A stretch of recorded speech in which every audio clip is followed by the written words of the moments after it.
Mark Carney's first cabinet isn't a vehicle for reform, it's a protection racket for scandal-ridden insiders. Evan Solomon, once fired from the CBC for unethical art dealings with elites like Carney himself, now oversees artificial intelligence. Melanie Joly, who managed $18.9 billion in poorly defined foreign aid programs, is now shaping Canada's economic future. François-Philippe Champagne, implicated in the Green Slush Fund scandal, has been promoted to finance minister. Chrystia Freeland, who once dismissed fuel prices because she doesn't own a car, is now Minister of Transport. Gregor Robertson, under whom Vancouver became a hub for money laundering and housing inflation, is tasked with housing. Sean Fraser, whose immigration policy strained infrastructure, now runs justice.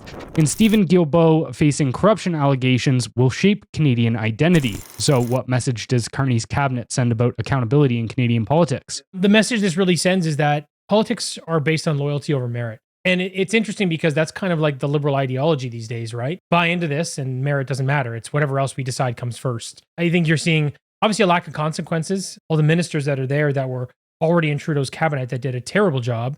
Essentially, the problem is you're not going to have any meaningful reform. That's what this is. This is the same shit that we've had again. You've got a power consolidation and you're going to have public distrust basically reinforced. This also goes into his whole shtick, right? Where he was talking about, okay, well, I'm the man with a plan. I've got all this expertise. I know finance. But then within the first week, you come out and say you don't have a budget. No budget at all. And you accept that? They aren't even telling you how they're going to spend your money this time. Let's remember what happened with last year's budget as well. They told us $40 billion. That's a hard ceiling. We won't go over it. And then they overshot it by 50% and we're up 60. They were at like $60 billion. So they were 62, but what's interesting is they also lost $5 billion in revenue. So Right. they were actually at 67. So they almost went up 75%. Yeah. Wild. And then, so you think about the minister who is supposed to be in charge of, say, a budget, right? The finance minister. Well, that's François-Philippe Champagne.